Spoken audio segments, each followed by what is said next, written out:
Dr. Elena Santos stood at the viewport of the Quantum Research Institute, watching the sunset paint Singapore's skyline in hues of orange and purple. The year was 2157, and humanity had spent the last decade under the watchful eyes of the Galactic Council, carefully maintaining their facade of technological compliance while preparing for this very moment. The holographic display behind her showed the latest test results of Project Nexus, humanity's greatest technological achievement since first contact. The quantum manipulation technology they developed didn't just bend space-time. It rewrote the rules of physics that the galaxy's elder races thought immutable. Dr. Santos, the Arcturian delegation has arrived for the annual technology review, her AI assistant announced. Elena smoothed her lab coat and allowed herself a small smile.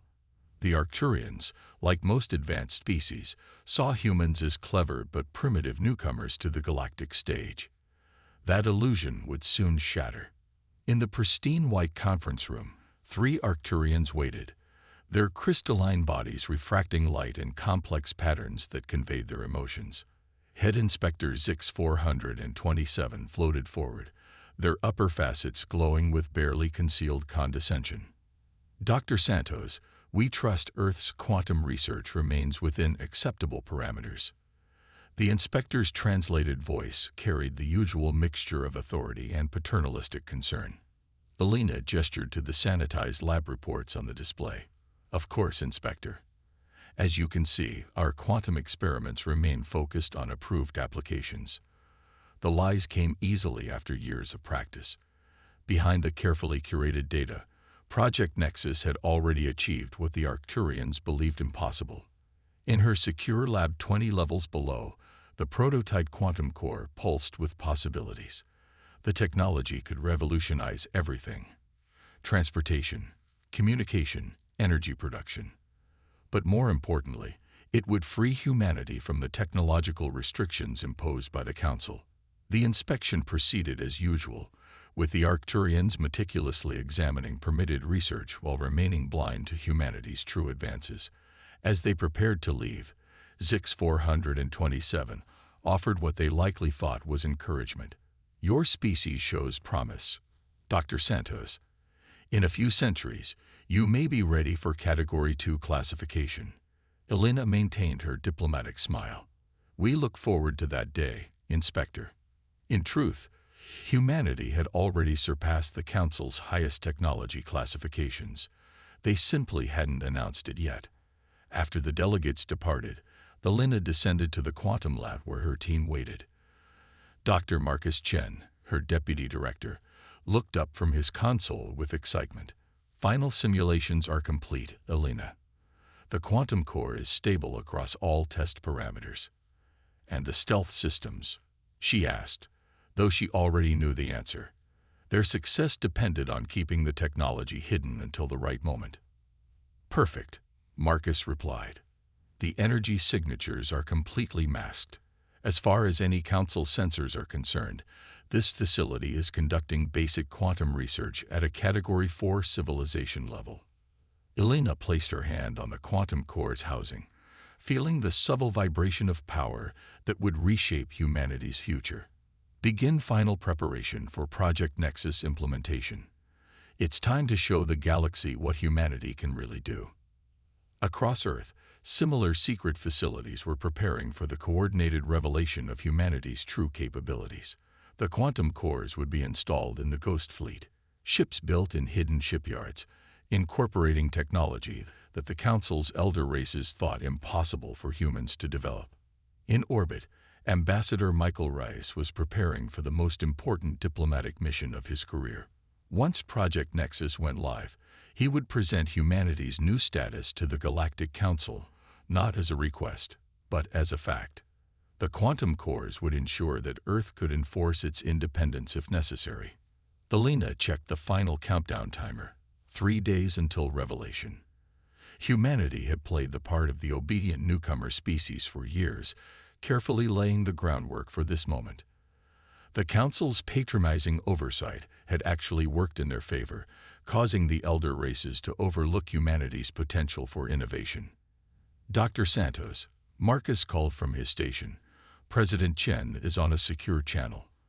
The quantum communication system, another technology they'd kept hidden, activated, showing the holographic image of Earth's leader. Doctor, is everything proceeding according to schedule? President Chen's expression was calm, but Elena could sense the tension in her voice. The success or failure of Project Nexus would determine humanity's future in the galaxy. Yes, Madam President. The quantum cores are ready, and our stealth systems remain undetected. When the moment comes, the Council won't know what hit them. Excellent. Remember, our goal isn't to start a conflict. We simply need to demonstrate that humanity can no longer be treated as a primitive species to be controlled and restricted. Elena nodded. The quantum technology they'd developed could have been weaponized, but that had never been the plan. Instead, it would serve as a shield, ensuring that humanity could claim its rightful place among the stars without fear of reprisal. As the call ended, Elena looked at her team. The best and brightest Earth had to offer. They had worked in secret for years, carrying the weight of humanity's future on their shoulders. In 3 days, everything would change. The quantum core pulsed again, its hidden power ready to reshape the balance of power in the galaxy. Humanity's silent revolution was about to begin, and the elder races would learn that underestimating humans was a mistake they would never make again. The grand chamber of the Galactic Council on Centauri Prime fell silent as Ambassador Chen Wei strode to the central podium. Thousands of alien representatives watched from their designated platforms, some floating, others suspended in environmental bubbles, all waiting to hear Earth's response to the latest technology restrictions. Above them, the artificial starfield ceiling reflected the actual galaxy in real time, a display of the Council's technological prowess. Chen allowed himself a moment of irony. In a few minutes, that same ceiling would show something the Council believed impossible. Honorable representatives, Chen began, his voice carrying across the vast chamber. Earth has reviewed the Council's new restrictions on quantum research for Category 4 civilizations. We have a response. He paused, checking the secure quantum communicator on his wrist. Dr. Santos's signal confirmed. Project Nexus was ready. High Chancellor Vexthor, their insectoid form towering 3 meters tall, clicked their mandibles in irritation. Ambassador Chen, the restrictions are not subject to debate. The Council has determined that quantum technologies are too dangerous for younger species to pursue. Chen smiled diplomatically. With respect, Chancellor, we're not here to debate the restrictions. We're here to inform the Council of a change in status. He activated his quantum link, and suddenly, the starfield above transformed. Gasps and exclamations filled the chamber as hundreds of new ships appeared in the display. Massive vessels of human design, emerging from quantum space across the galaxy. Ships that shouldn't exist, using technology that humans shouldn't possess. By the first light, whispered Representative Catal of the Myriad Worlds. Those energy signatures, they're operating on quantum principles we've barely theorized. Chancellor Vexthor's compound eyes flashed with alarm. This is impossible. Earth has violated Council law. Security, detain the human delegation. I wouldn't advise that, Chen said calmly as security forces approached.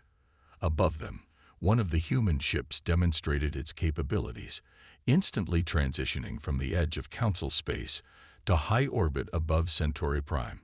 No jump gates, no conventional FTL, just pure quantum manipulation of spacetime. The security forces halted, uncertainty evident in their postures. Chen continued, Earth hasn't violated any laws, Chancellor. We signed agreements limiting technology transfer to our world.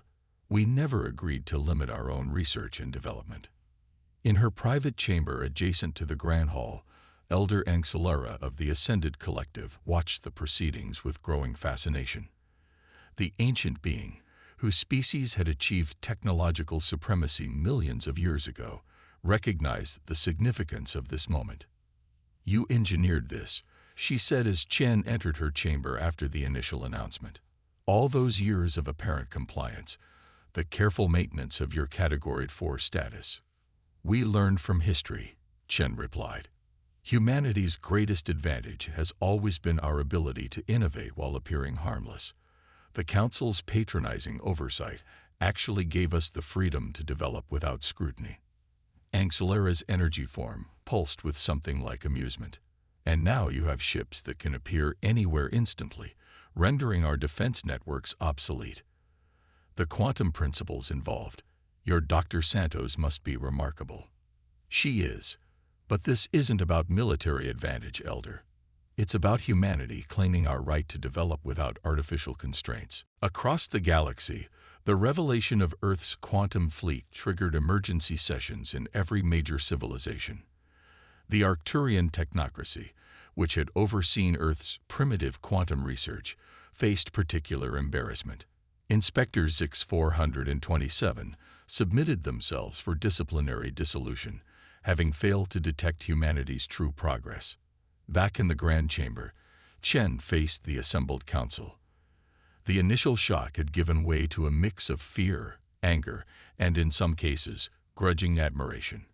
Earth possesses technology that surpasses Category 1 classification, Chen stated. We've demonstrated our capabilities not to threaten, but to establish our position. The era of treating humanity as a child species ends today. Chancellor Vexthor's initial outrage had been replaced by a more calculating demeanor. And what does Earth want, Ambassador? Equal standing, recognition of our right to develop without interference, and most importantly, a new framework for technological cooperation based on mutual respect rather than arbitrary classifications. Elder Ancillara glided into the chamber, her presence silencing the murmuring delegates. The humans have shown us something remarkable, she announced. Not just their technological achievement, but the flaw in our own thinking. We created a system that encouraged deception rather than cooperation. The quantum ships remained in position around key systems, a silent reminder of humanity's newfound power. But in the diplomatic offices beneath the Grand Chamber, Chen and representatives from the Council's major powers began the delicate work of reshaping galactic relations. Your ships could have appeared in every major military installation, noted Cadal. Instead, you chose a demonstration that threatened no one. Why? Because humanity's goal isn't dominance, Chen explained. We want collaboration, not conquest. The quantum technology we've developed has applications far beyond military use. Applications we're willing to share under the right circumstances. As the day ended, Chen sent a secure quantum transmission to Earth. President Chen's holographic form appeared, looking expectant. How did they take it? About as well as we expected, Chen replied. The shock is wearing off, replaced by the beginning of acceptance. Elder Ancilara's support will be crucial in the transitions ahead. And the quantum fleet performed perfectly. Dr. Santos' technology worked exactly as planned. The galaxy has changed forever, Madam President. Now comes the hard part, building something new from the pieces of the old order.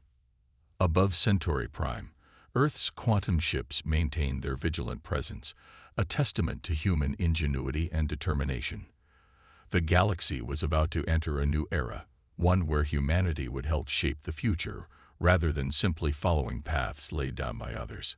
Fleet Commander Sarah O'Connor stood on the bridge of the EDS Prometheus, Earth's most advanced quantum vessel, as reports of movement along the Perseus Arm streamed in.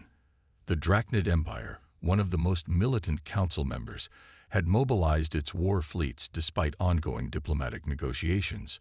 Multiple quantum signatures detected, Commander, Lieutenant Park announced from the sensor station.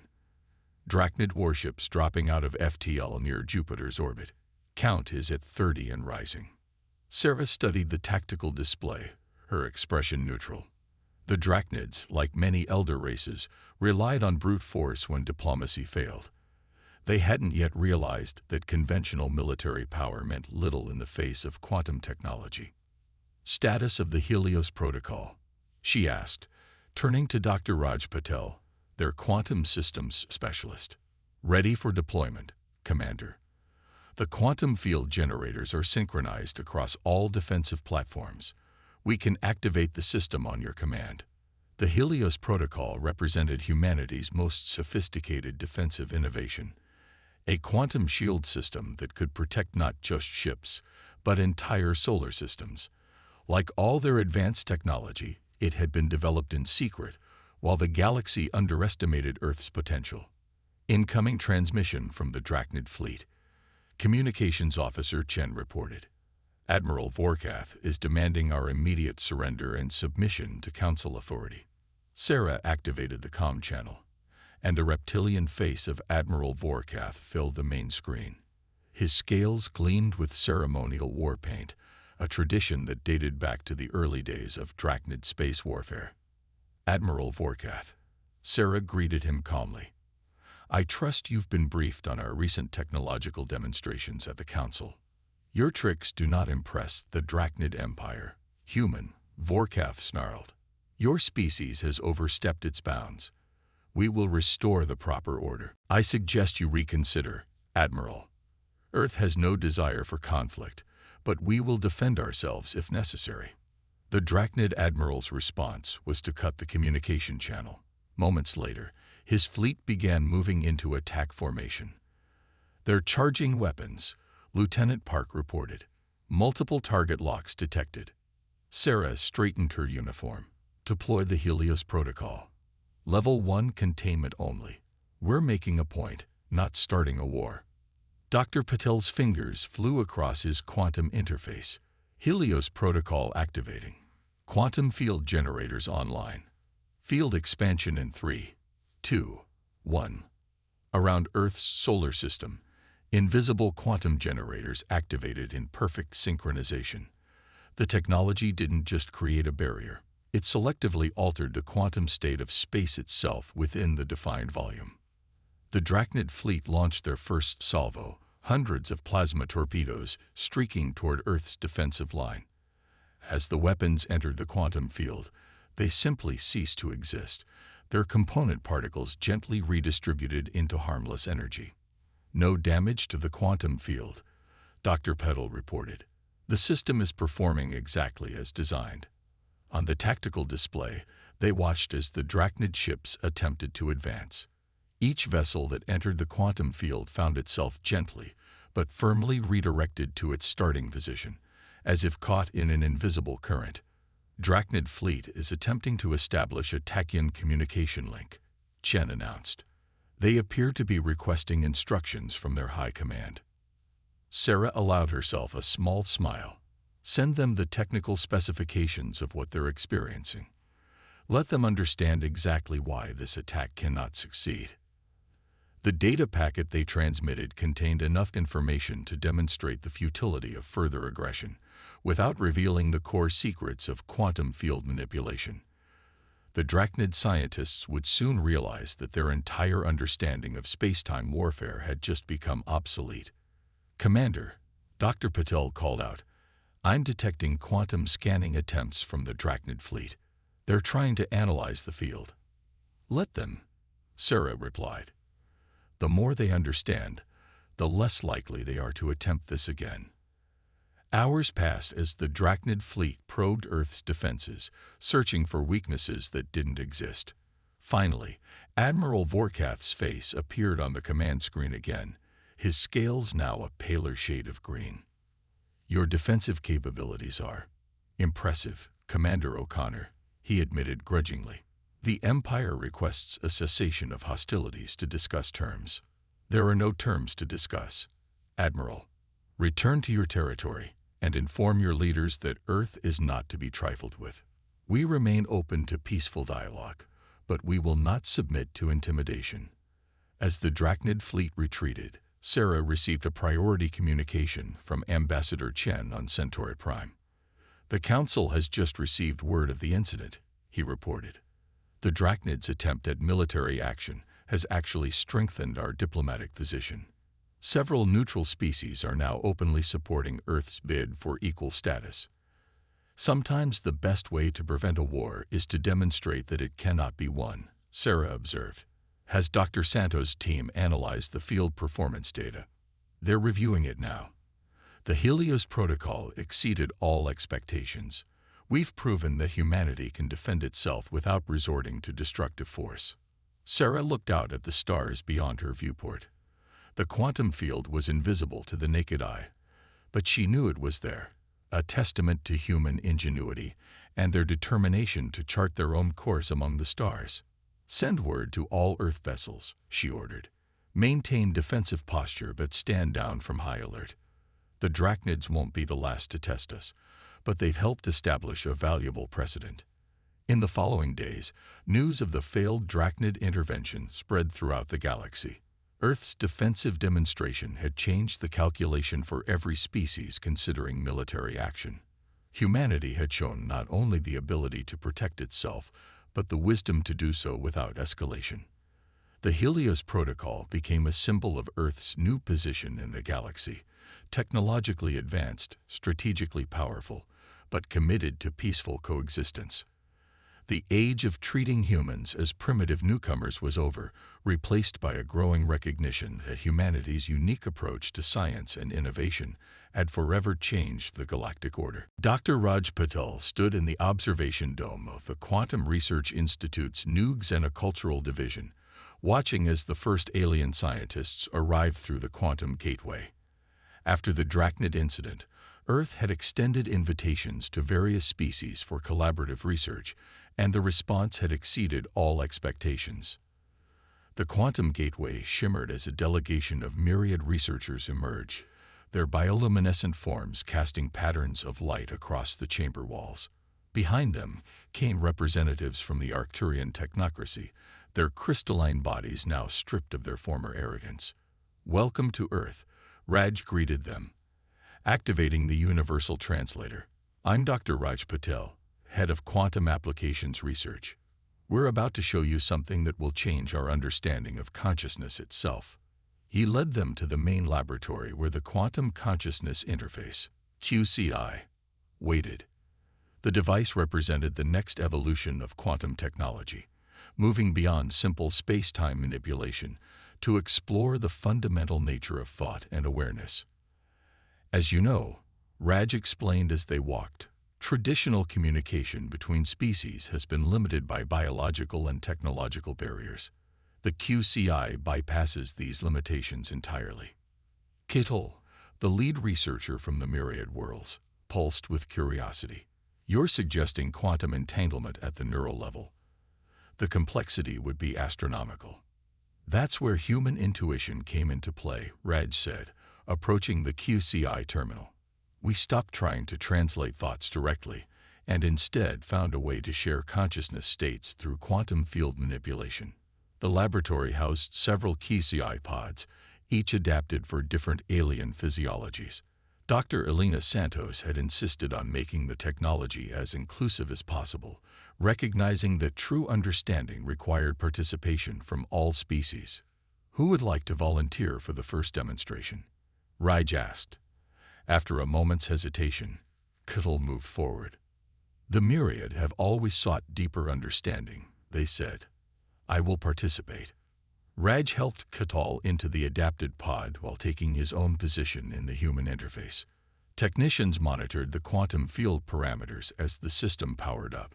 "Beginning quantum consciousness synchronization," announced Dr. Maya Chen, the project's lead neuroscientist. "Field stability at 100%. Neural pattern recognition active."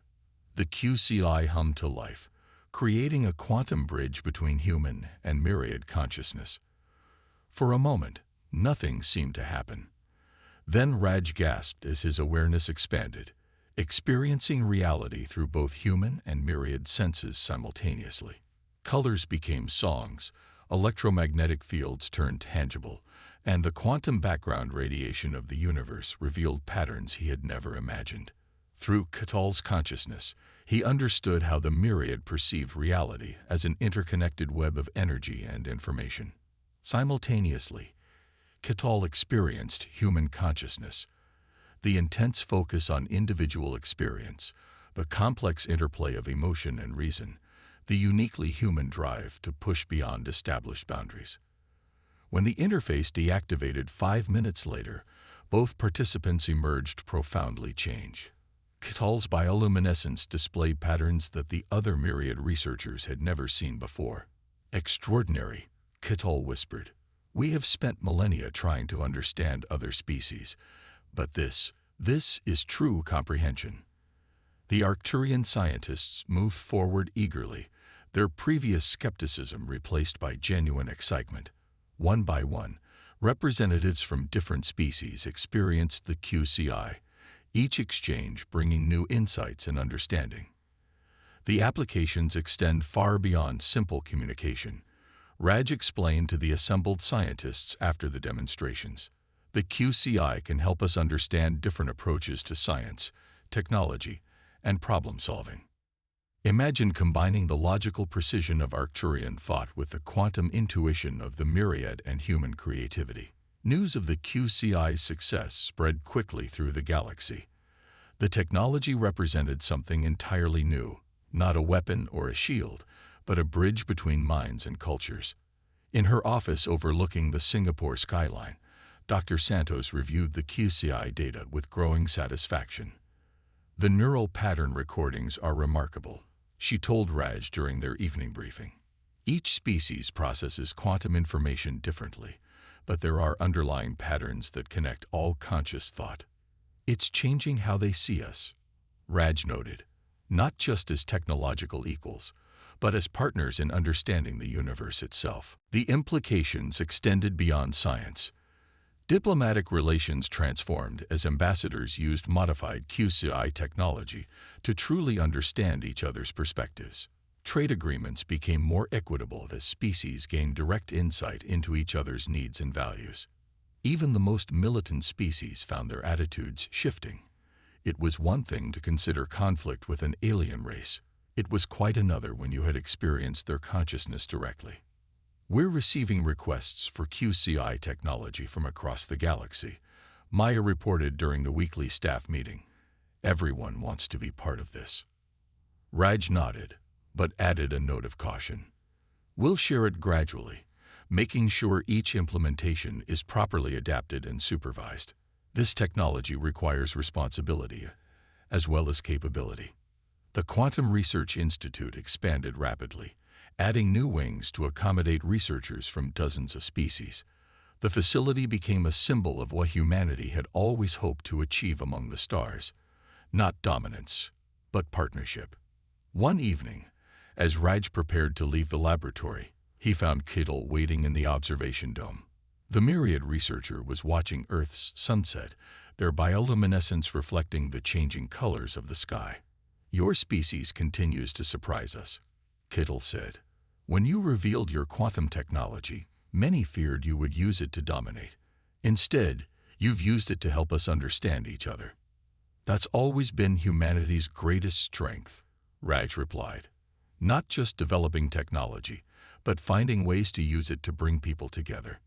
Above them, the quantum gateway activated as another group of alien scientists arrived. Each one represented a new opportunity for understanding, another step toward a truly united galaxy. Humanity had claimed its place among the stars not through force, but through the power of shared knowledge and experience. The Great Hall of the newly constructed Galactic Innovation Center in Geneva hummed with activity as representatives from over 1,000 worlds gathered for the inaugural assembly of the Galactic Innovation Coalition. 6 months had passed since humanity's quantum revelation, and the galaxy had changed more in that time than in the previous millennium. President Chen stood at the podium, surveying the assembled delegates. The rigid hierarchies of the old council had been replaced by circular arrangements that placed all species on equal footing. Even the drachnids, who had once tried to force Earth's submission, now sat among the others as eager participants in this new era. Fellow sentients, she began, her words translated simultaneously into hundreds of languages. Today marks the beginning of a new chapter in galactic history, not one driven by age or tradition, but by the shared pursuit of knowledge and understanding. Dr. Elena Santos and her team sat in the human section, their quantum computers interfacing seamlessly with alien technologies throughout the chamber. The old restrictions on technology sharing had given way to a new framework based on mutual benefit and responsible development. The quantum revolution, as many now call it, was never about human supremacy, President Chen continued. It was about breaking free from artificial constraints that held back not just humanity, but all species capable of innovation. From their elevated platform, the ascended collective's representatives pulsed with approval. Elder Ingenuity, who had become one of humanity's strongest advocates, addressed the assembly through quantum-enhanced telepathy. For millions of years, we believed that technological progress must follow a predetermined path, the ancient being projected. Humanity showed us that innovation knows no such bounds. Their quantum breakthrough was remarkable not just for its achievement, but for how it came about, through collaboration, creativity, and the courage to think differently. Ambassador Chen Wei, recently appointed as Earth's first representative to the coalition's governing board, activated the main display. Above the assembly, a holographic representation showed the rapidly expanding network of quantum gateways connecting civilizations across the galaxy. The coalition's first initiative is already underway, he announced. The Quantum Gateway Network will make instantaneous travel and communication available to all member species. But more importantly, it symbolizes our new approach to technological development, one where advances are shared rather than hoarded. The display shifted to show the latest data from the Quantum Consciousness Interface program. Dr. Raj Patel stepped forward to explain how the technology had evolved through multi-species collaboration. By combining human quantum theory with myriad consciousness mapping and Arcturian crystal computing, we've created something greater than any one species could have achieved alone, he explained. This is the true power of unrestricted innovation. In the months since its introduction, the QCI had transformed galactic society. Trade disputes that had persisted for centuries resolved themselves when species could directly experience each other's perspectives. Cultural exchanges reached new depths of understanding. Even the concept of warfare began to fade as direct consciousness sharing made conflict between species increasingly unthinkable. Commander Sarah O'Connor, now head of the coalition's peacekeeping force, presented the next initiative. The Helios Protocol, once a purely defensive technology, had been adapted for environmental protection and disaster prevention across multiple worlds. Earth's quantum fleet no longer stands guard just over our world, she reported. Our ships now respond to calls for aid from any coalition member. Last month alone, we prevented 3 natural disasters and evacuated millions from a dying star system. The assembly moved on to discuss new proposals. The Drachnid Empire, in a stunning reversal of their previous stance, presented plans for converting their warships into quantum-powered exploration vessels. The Arcturian technocracy offered to share their millennium of scientific knowledge, no longer bound by traditional restrictions. The old council believed that progress must be controlled and measured, President Chen said as the session neared its end. They feared that unrestricted development would lead to chaos. Instead, we found that when species are free to innovate together, we create not chaos, but harmony. Dr. Santos watched from her seat as delegates from formerly hostile species engaged in animated discussions about joint research projects. The quantum technology that humanity had developed in secret had become a foundation for something far greater, a genuine union of galactic civilizations. It's remarkable, she whispered to Raj. 6 months ago, most of these species wouldn't even share a room together. That's the real breakthrough, he replied. Not the quantum physics, but what it enabled us to become together. As the assembly concluded, President Chen activated one final display. Above the hall, a real-time visualization showed the quantum energy patterns that connected all conscious beings throughout the galaxy. Patterns that had always existed but that only now, through shared innovation and understanding, could they all perceive and appreciate. This is our legacy, she declared. Not the technology we developed, but the barriers we broke down. The future belongs not to any one species, but to all of us who dare to imagine and create together. The applause that followed wasn't just for her words, but for the fundamental truth they represented. Humanity had earned its place among the stars not by conquest or competition, but by demonstrating a better way forward. The galaxy had entered a new age, and its future was brighter than anyone had dared to imagine.